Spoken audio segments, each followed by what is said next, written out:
त्यांना असं वाटतं की माझं भाषण चांगलं झालं पाहिजे, माझा विचार लोकांनी ऐकलं पाहिजे आणि चांगलं झाल्यानंतर त्याचं कौतुक पण झालं पाहिजे.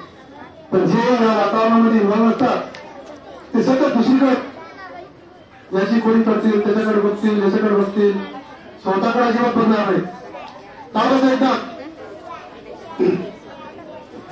हे बघा, सर्वात म्हणजे आपल्या मनावर ज्यांनी विजय मिळवला तो जीवनात सक्सेस. समजलं का? महात्मा गांधींनी आपल्या मनावर विजय मिळवला आणि नंतर कशा विजय मिळवला? आपला देश 150 वर्ष इंग्रजांच्या ताब्यात होता, तो देश त्या देशाला स्वातंत्र्य मिळवून गेला. हातात तलवार न घेता, बंदूक न घेता, शांततेच्या आणि अहिंसेच्या मार्गाने. आणि म्हणून त्यांना रवींद्रनाथ टागोरांनी महात्मा ही पदवी दिली आणि देशाच्या लोकांनी त्यांना बापू म्हणून संबोधन केलं. ताट बसा, एकदम ताट बसा. महात्मा गांधींच्या जीवनातल्या बऱ्याचशा गोष्टी आहेत, त्यातली एकही गोष्ट जर तुम्ही अंगीकारली ना तर तुम्ही जीवनात सक्सेस झाले समजून घ्या. हे बघा, ते दृढ निश्चय होते. पहिले तिसरीला पाठ होता तो दृढ निश्चय म्हणजे एकदा एखादा निश्चय केला, एकदा मनाने ठरवलं हे करायचं म्हणजे करायचं, मग किती अडचण येऊ, किती संकट येऊ, पण ती गोष्ट झालीच पाहिजे. तर तिसरीच्या पाठामध्ये एक धडा होता, त्या धड्यामध्ये त्यांचे एक घटना त्यांची सांगितलेली आहे. त्यांनी एकदा ठरवलं की गीतेमधला एक श्लोक रोज पाठ करायचा. भगवद्गीता आहे की नाही, भगवद्गीतेमधला रोज एक श्लोक पाठ करायचा, त्याचा अर्थ पाठ करायचा. त्या भगवद्गीतेमध्ये 700 श्लोक आहेत. किती श्लोक आहेत? 700. किती श्लोक आहे?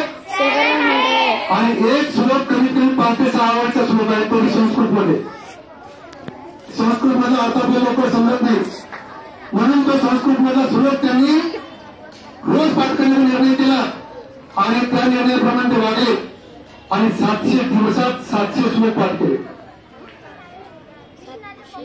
मग या 700 दिवसामध्ये त्यांना ताप आला नसेल, सर्दी झाली नसेल, तब्येत बिघडली नसेल का, एखादं महत्वाचं काम निघालं नसेल का, तिथे एवढं दिवस पाठण्यावरचं आंदोलन करायचे.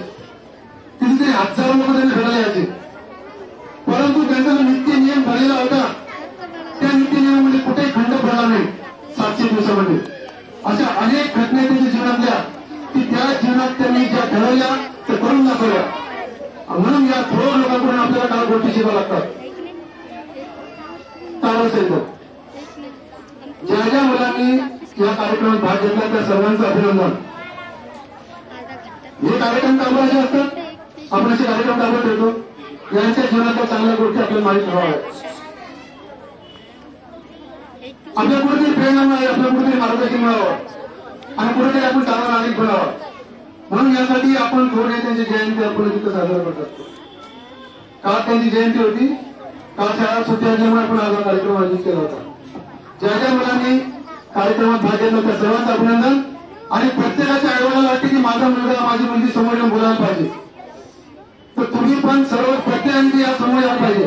मग परिपदावर असो अशा कार्यक्रमात असो, कारण प्रत्येकाच्या आईवडिलांना वाटते की माझं लेकरू शाळेत जाते म्हणजे मोठा साहेब बनणार आहे. तर लेकराला माहिती कोणती तीर मारवायला लागलो. इथं येऊन 5 घंटे टाइमपास करणे म्हणजे तुम्ही शिक्षित झाला असं होऊ शकत नाही. जोपर्यंत तुम्ही टीचर शिकवताना लक्ष देणार नाही, तुमचे कान, डोळे आणि तुमचा मेंदू जोपर्यंत त्या वर्गात शिकवताना लक्ष केंद्रित करून ऐकत नाही, लक्ष केंद्रित करून पाहत नाही आणि मेंदूला स्थिर ठेवत नाही, तोपर्यंत माणूस जीवनात सक्सेस नाही. कोणाला असं वाटत की माझ्या जीवनात चमत्कार होईल, चमत्कार नसते घडत. शिकवलेल्या गोष्टी घरी जाऊन पुन्हा त्यांची प्रॅक्टिस करावी लागते, सराव करावा लागते. अभ्यास म्हणजे सराव करणे. जी गोष्ट आपली येत नाही त्याचं नेहमी करून राहिले. आणि जे मुलं आपण पाहतो ना आपल्या गल्लीमध्ये मोठे अधिकारी बनले, त्यांनी त्यांच्या जीवनात घरी खूप अभ्यास केलेला आहे. टीचर जे शिकवलेलं आहे ते शाळेतून तर घेऊन गेलेले. आपण कम्प्युटर आहे का एकदम शिकवल्याबरोबर कॉपी पेस्ट होते का डायरेक्ट? मी जे आता सांगितलं तुम्हाला ते डायरेक्ट तुमचं सर्व शब्द लक्षात राहणार का? नाही. पण सरांनी सांगितले की गोष्ट लक्षात राहते की नाही? आठवायची, त्याला म्हणतो अभ्यास.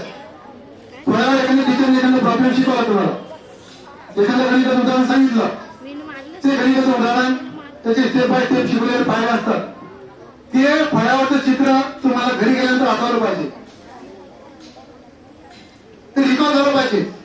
आणि जो मुलं घरी गेल्यानंतर रिकॉल करते ना, त्याची नेहमी स्ट्रॉंग होत राहते, हुशार होत राहते. हुशार कोणीच नाही, जे शिकवलेल्या गोष्टीचा सराव करते, घरी करून पाहते, तो हुशार. तुम्ही सर्वजण हुशार आहात, पण जो शाळेत लक्ष देतो, खेळावर प्रॅक्टिस करते, तो सर्वात हुशार. आणि जो शाळेत रोज येते पण घरी गेल्यानंतर दप्तर फेकून देते आणि दुसऱ्या दिवशी शाळेची वेळ झाली पुन्हा दप्तर घेऊन येते, मग तो त्याच्या ठिकाणी देव जरी अवतार घेऊन आला ना, त्याच्या डोक्यावर दगड मारून जरी शिकवलं ना, तो शिकू शकत नाही. त्यासाठी राखीव काम आहे. तर मिस्त्रीच्या हाताखाली सिमेंट कालवणं, तिचं टोपलं उचलणं, मग तेव्हा आठवत. पण बाळा हे दिवस पुन्हा परत येत नाही.